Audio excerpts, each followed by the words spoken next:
Man of the year, man of the year, man of the year. Welcome to the #1 friendship podcast in the country. I'm Aaron Karo. I'm Matt Ritter. And remember to go to manoftheyearpodcast.com to grab merch and watch our videos on YouTube. Guys, we have a very special guest today. Anna Goldfarb is a journalist, author, and speaker. Her reporting on friendship has appeared in the New York Times, wow, The Atlantic, Washington Post, Vox, The Cut, and more. Her new book, Modern Friendship, How to Nurture Our Most Valued Connections, me and Matt are both holding, explores the nuances of navigating adult friendships in a hyperfluid society. Anna, welcome to Man of the Year. Thank you for having me. I'm so excited to be here. Woohoo! We are thrilled. We love having a guest, and we thought we'd get right into it because, Matt and I, let's be honest, we we're guys, we're dudes, we're bros, it's called Man of the Year. So we don't really get to explore the difference between male friendship and female friendship that much, especially not with an expert. So what has your work in the field taught you? I didn't start out to look at the differences between men and women's friendships, but once you get into the weeds, it became clear with the limited research that we have. It's not like crazy research, but the limited research we have, there are differences in how men and women approach their friendships. And a lot of it is society based. It's, we live in a patriarchy.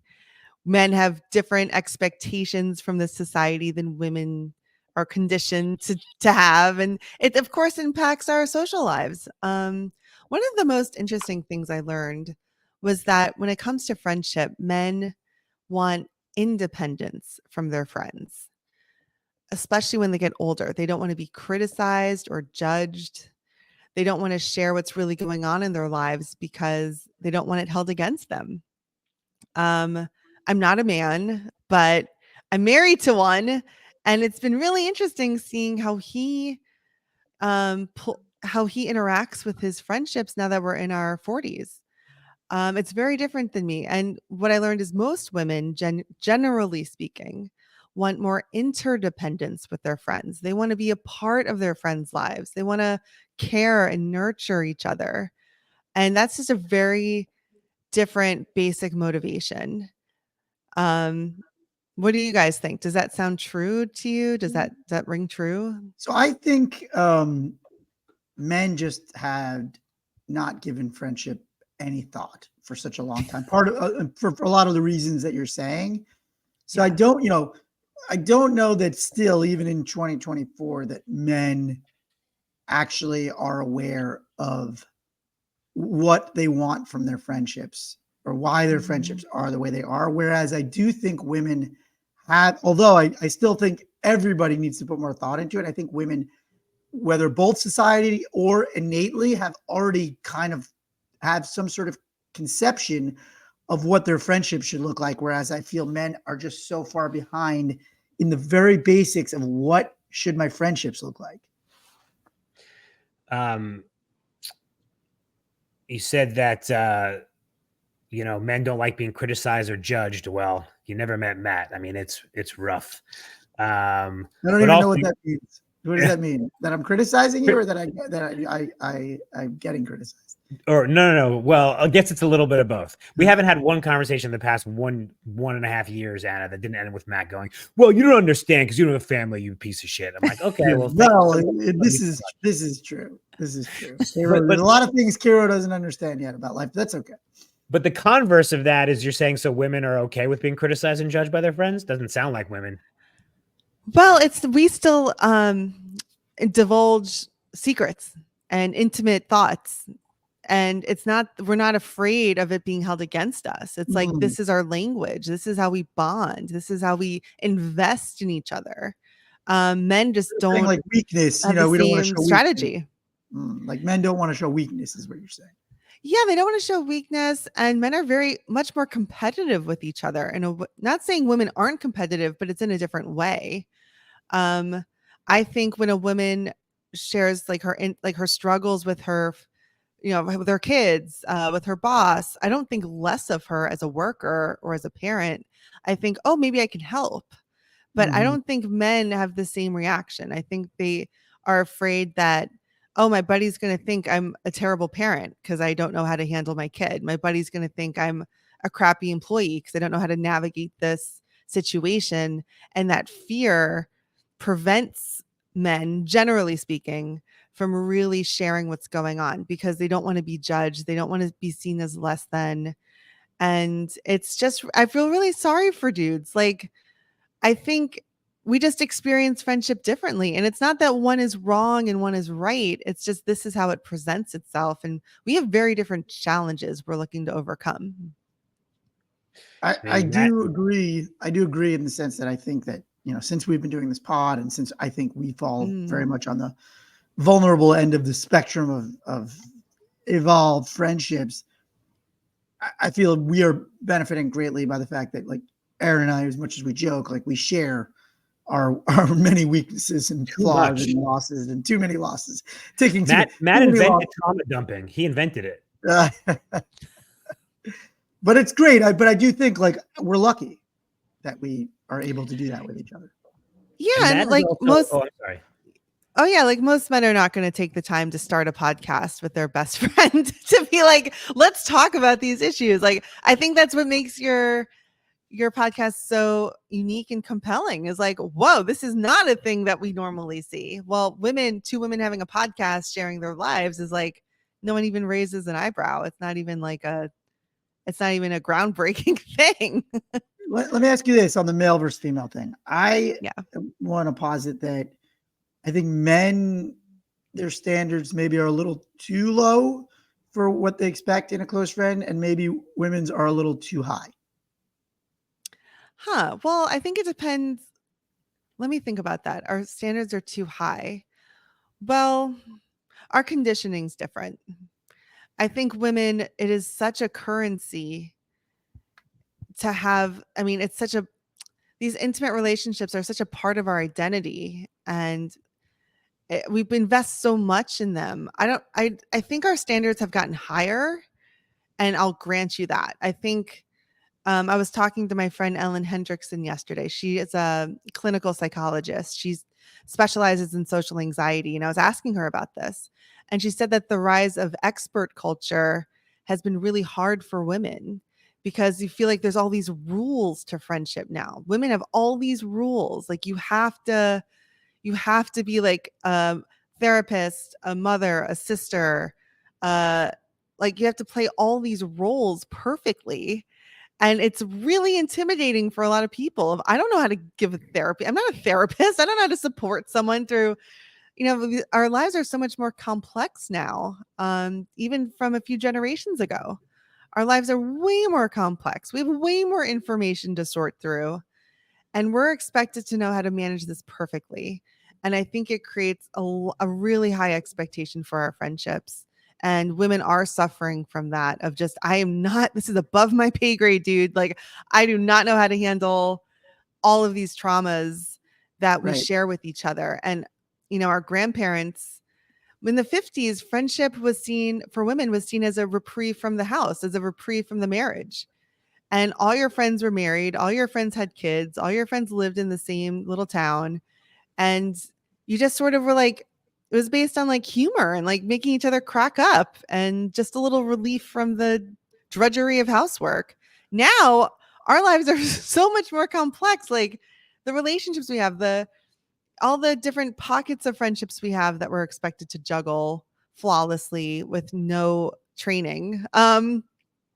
It just like it fundamentally feels different for us. And that's why the book is called Modern Friendship. It's like, what is going on now?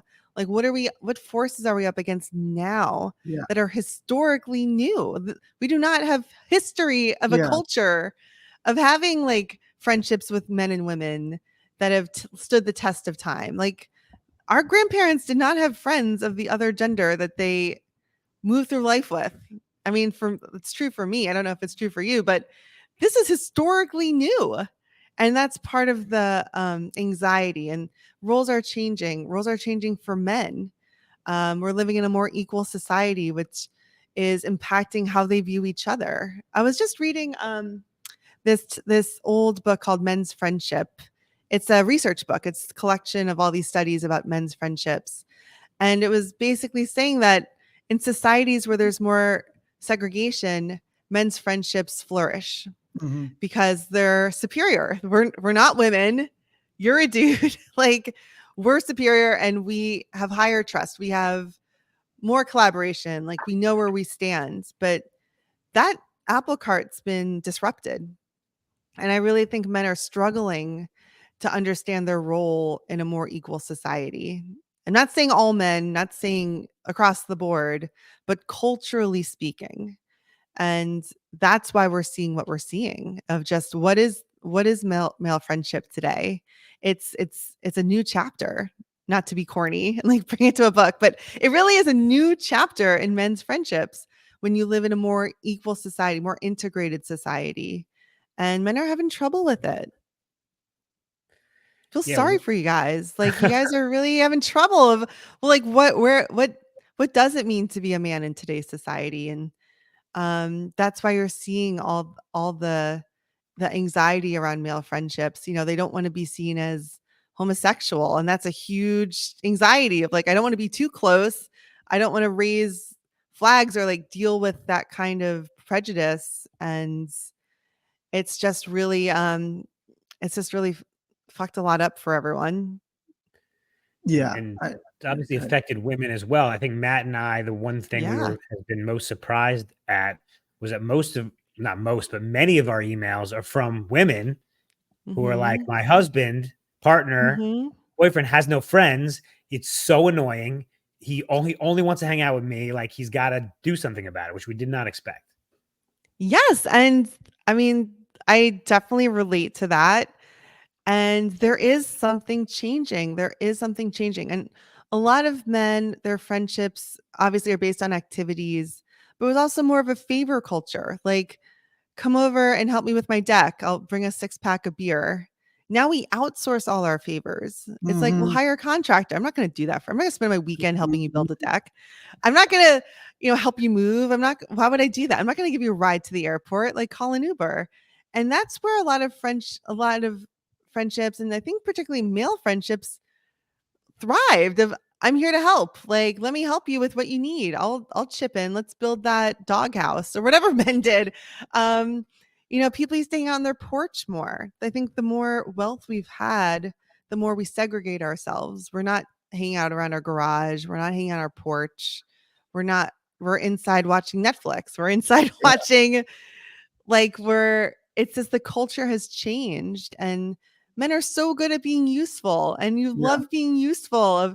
I want to help build a deck. That sounds actually like kind of cool. I'll bring my radio. I want to now go build a deck. Actually, let's build decks. I have a stand-up bit exactly about this, about how my bonding experiences with my dad were like, let's go build a train set together. And now I'm like, how am I going to bond with my son, like, while we're watching a TaskRabbit build it for him? Like, what is the bonding experience there? It really is. Like, we've outsourced all these favors, but favors were your currency. And now bring back the airport ride. Ooh, that's a tough. Bring back Matt, the airport. when you said that, I was like, Matt is not going to like that. Bring back the airport ride. Or bring back the we have different problems. It's not like I need help doing these things. We can outsource it. You pay $20 more and just get it delivered. Like, and friendships are now more about entertaining each other. So yeah, well, do you want to play golf? That's what I use. You want to go see? I'm a host. Yes. My wife's a host, so I've been using that in the parent world, actually, kind of replacing favors. But I still kind of, I guess, it's sort of in that same zone. And like, for example, we now host the swim class for the infants here. And I feel like that's really, I'm doing it because I want to like have people around to like hang out with. That's my selfish reason for doing it. I think that all these shifts have been almost imperceptible, but now when you look at it, it's like, as I say in my book, every friendship needs a clear and compelling about.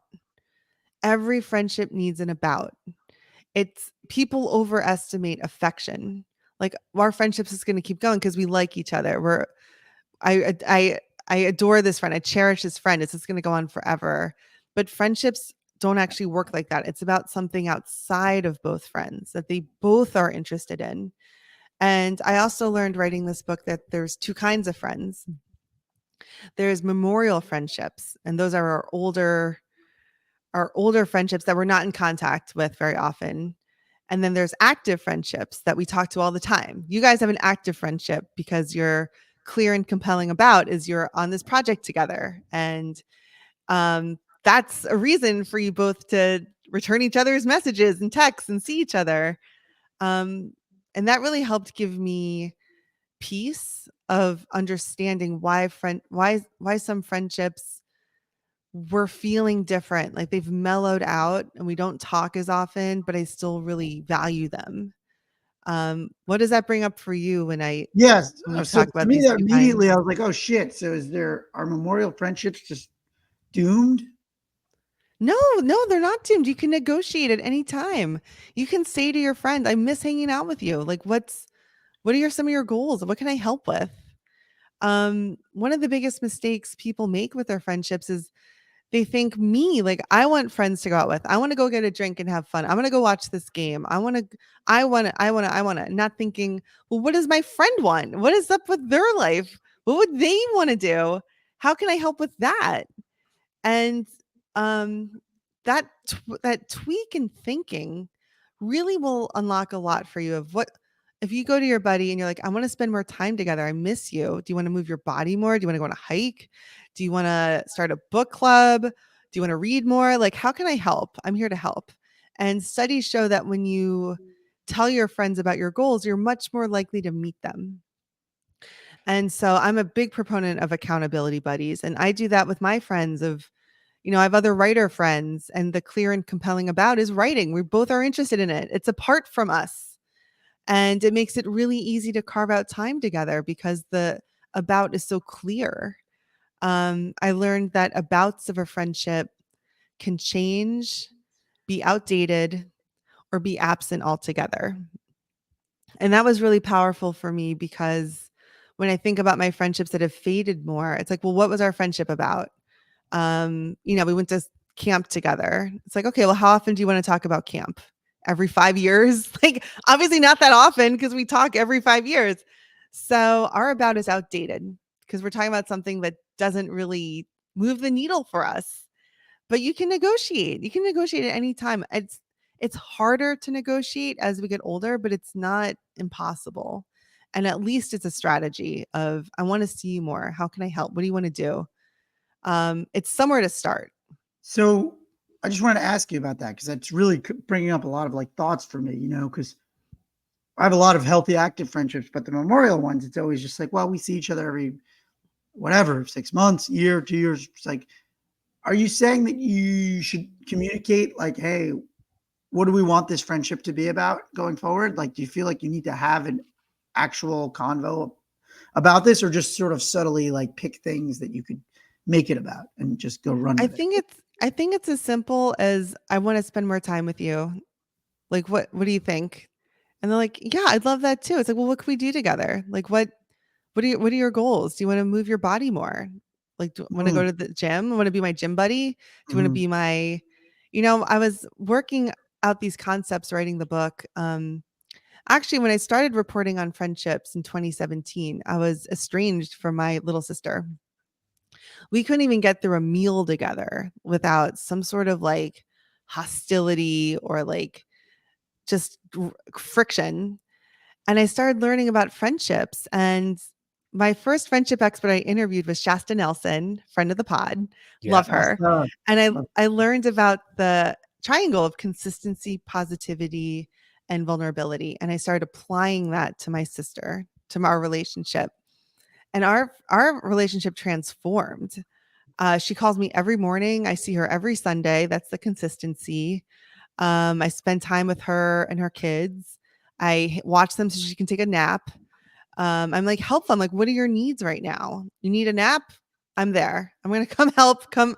And my sister keeps me close because I'm thinking of her needs. What does she need at the moment? It's just so powerful that these tweaks can transform relationships with anyone. I talk a lot about desire in the book. I spend a lot of time talking about desire in a friendship, why you want to be in a friendship with someone. And it's just like desire is the gas in your car, in your friendship car. Without gas, you are not moving forward. You're not going to Whole Foods for that Greek salad. You're not going anywhere. You need desire. So when you think about desire, it's what is that clear and compelling about that makes both people prioritize the friendship. And it's worthwhile. It's a worthwhile exercise to pinpoint the about of a friendship, and you can always create new ones. Oh, the point of the story is when I was talking with her about this book, she wanted to learn how to she wanted to do more watercolor painting. So she asked a friend, another parent in her school, like, do you want to do watercolor painting with me? And they're like, I would love to do that. And it's like, boom, you have a watercolor friend. Do you want to get together Wednesdays to watercolor paint? And it's as simple as that. And then it can transform again of like, well, I don't know. I'm actually more interested in like learning how to knit. Oh, I would do that. Do you want to do a knitting club? Let's do it. And you can just you can surf the wave of, oh, this is why people get together. It's based on our interests. I can work with that. I can work with that. I just wanted to mention this is adjacent to Memorial Friends, but Matt and I talk about old friends that you don't really see as much anymore. They have seniority. You respect them. They're not active. We call them friend emeritus. Mhm. So they're always kind of there if you need them, but you're not kind of bringing them back and in an active role. They're sort of retired. Also, I can't imagine Matt calling me and being like, hey, man, you want to move your body? I'd be like, I hang up on Well, him. that could look like, do you want to join a gym? Do you want to go on a I know, hike? but I'm saying we got to tell guys the right language. Otherwise, they'll stop. We're like, hey, let's go work out. Hey, Matt, you want to move your body? He'd punch me in the face. I do. All right. That's totally fair. I will take the note. But it's like, do you want to go for a walk? Do you want to go for a hike? Like, how can we? Oh no, I like maybe it. There are men who like love to move the body. And would you guys do that? Do you think you'd actually like? I have a friend that I literally had this convo with recently. How'd it go? It was great. We agreed we're going to start taking some, like, there's this thing called ClassPass, which we're talking about taking some. Yeah. Boom, you're living it. ClassPass, like no one knows what ClassPass is. Well, I don't know. Just maybe most of our audience who's listening all over the country and the world don't know what ClassPass is. Are you back in ClassPass? Yes. Okay, because I asked you about it a couple episodes ago, and you were like, "Don't ask me about it," because I've stopped. Yeah, because I was not doing it. Now I'm back in. Because this is interesting, Matt and Anna. Do you need a ClassPass accountability buddy, or you won't go? It's better if you have one. It's better if you have one, and once you recognize like this is temporary, this is how people are. We live in a dynamic world with unpredictable and complex. I think you'll just be better prepared with your expectations of.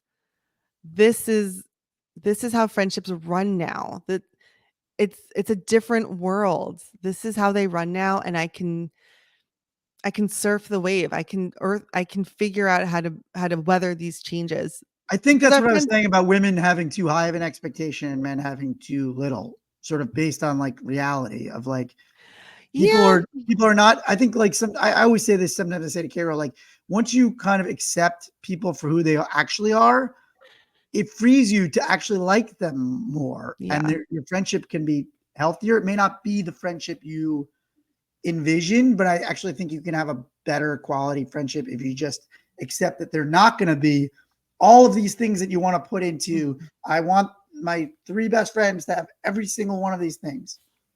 Yeah. And I really think that pop culture does us a disservice because they show these long-standing monogamous friendships where they have no other friends. They're like this, and you see it as this standard, and people internalize these messages like obviously Sex in the City of these 4 friends moving through life, and it's like, well, that's not how any of this works. I really think it makes sense for a story arc that they're all in the same room having brunch every week, but that's not how adult friendships look like. And it's been very hard to point to models of, well, this is actually what to expect with these things. I mean, when you think about pop culture television, it's only been around for a few decades.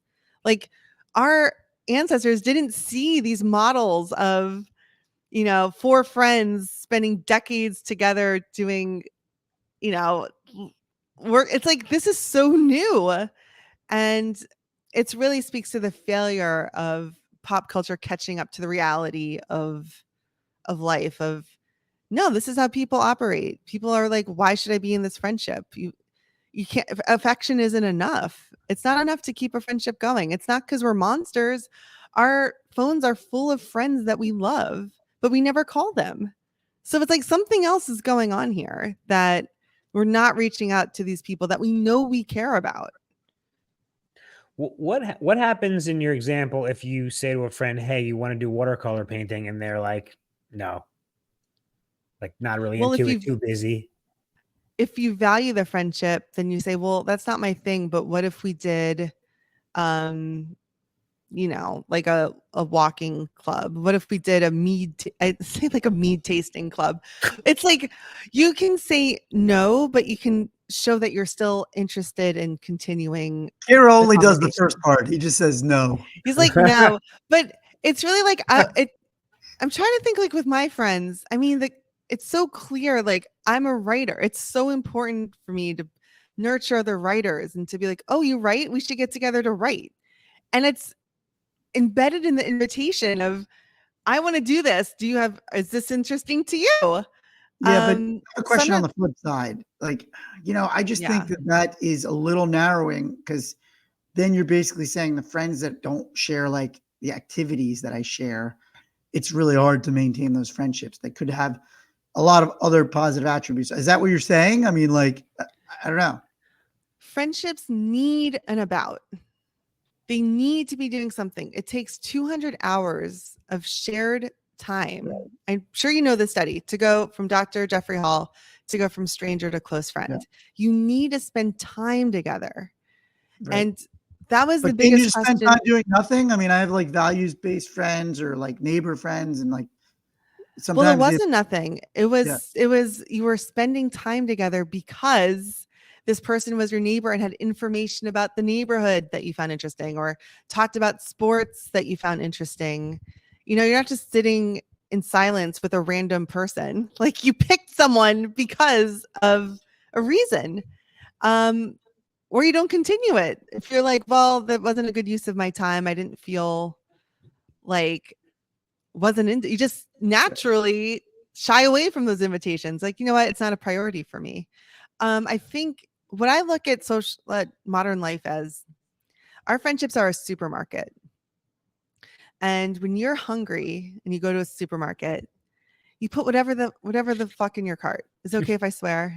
Yeah. You put whatever the fuck in your cart. You put ice cream, mozzarella sticks from the hot bar. You put, pizza from the window, and the little, like, they have an in-house pizza place. So you just kind of like get a what grocery store are you going to? What? Well, Whole Foods. I'm thinking of Whole Foods. I've never had mozzarella sticks at a grocery store in my life.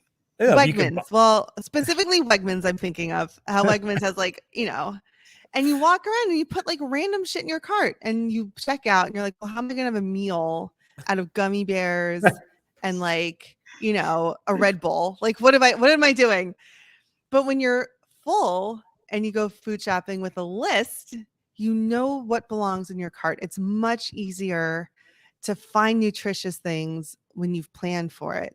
And that's what I'm saying, is that modern friendships are a supermarket. We have junk food friends. We have friends that really aren't invested in us, but it's like, oh, well, I'll have a good time. We can go out. We don't really share values, but whatever. And we just pick whatever because we're starving. So what I advocate for is doing self-reflection of, well, who's actually nutritious for me to keep close? Like, who's invested in me? Who do I want to be invested in? And I need a strategy. I need to know who to focus on, and not do these junk food friends that don't leave you feeling like it was a good use of your time.